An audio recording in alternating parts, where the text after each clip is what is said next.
How's it going everyone? Hope you're doing well, and today we're going to be taking a look at one of the budget iPhones, the iPhone XR. Whenever I see people talk about the iPhone XR on the internet, people seem to really like this phone, and honestly I actually think it's a pretty decent phone. That was nearly 4 years ago from now, and as a late of 2022, Apple stopped selling their iPhone XR completely. The iPhone XR is still a very solid phone, being capable of almost anything the newest iPhones are. At least when it comes to the core iOS experience. The iPhone XR is fast, the camera is solid, and the battery life is excellent. So today we're going to take a look at my 5 reasons as to why you might want to consider the iPhone XR in 2022.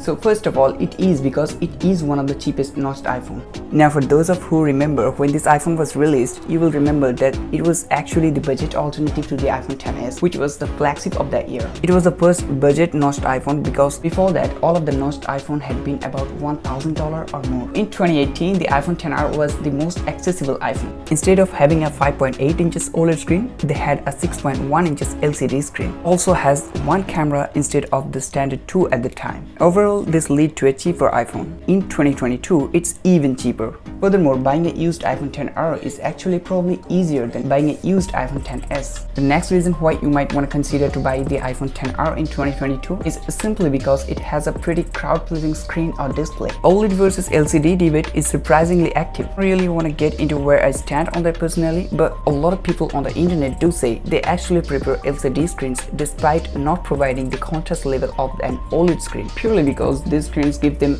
headache. In my personal experience, I have never had that issue. If you are a fan of LCD screens, then the iPhone XR does actually have a pretty good one. It might not be the highest resolution or the newest technology, but it's still a really nice looking phone screen.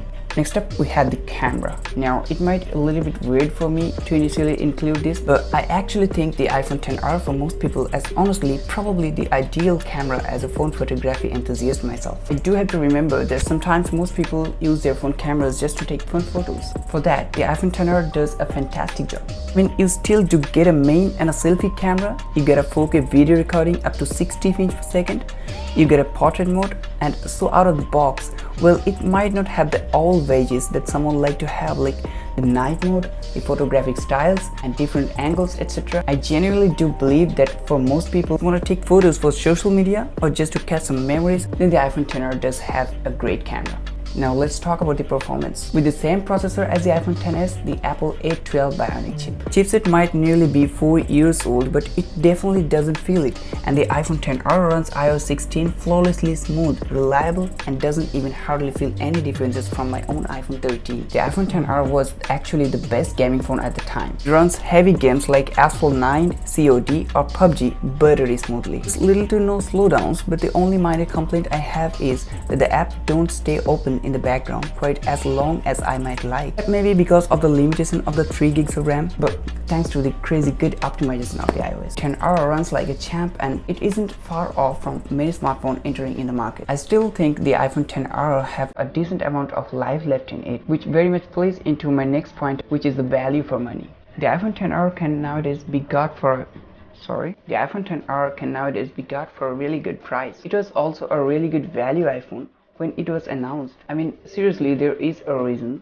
why there's a lot of used iPhone XR on the market. People love this phone. Back then, I think it was like $700. Almost nowadays on a good deal, you can find this thing under $200.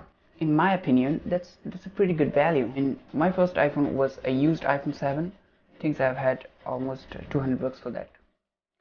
Anyway, so the iPhone XR has always been an absolute beast in every aspect except the display, and making it perfect device for someone who doesn't want the latest and greatest smartphone, but just wants a great reliable phone that lasts years to come. And if you're getting the iPhone XR for $200 on the used market, that's exactly what making it still worth it in 2022. Battery replacement alert may be warranted once the health gets to around 80%. I suggest you to replace it only from the Apple authorized service centers instead of local services. Despite the early controversy, in my opinion, the iPhone XR is actually managed to maintain its status as one of the best smartphones Apple ever made, at least from the point of view of the consumer. So there's a really strong value here, and in my opinion, iPhone XR is still a great buy for the right person. It's great in 2022, zero doubt it'll be in 2023, and and probably still pretty great in 2024 as well. So get the iPhone XR. Alright guys, that's it for today. Hope you enjoyed this one. So what do you think about the iPhone XR? Let me know in the comments. I always enjoy reading those. As for now, thanks for watching the video. If you want to see more content like this, then smash the subscribe button. See you guys in the next one.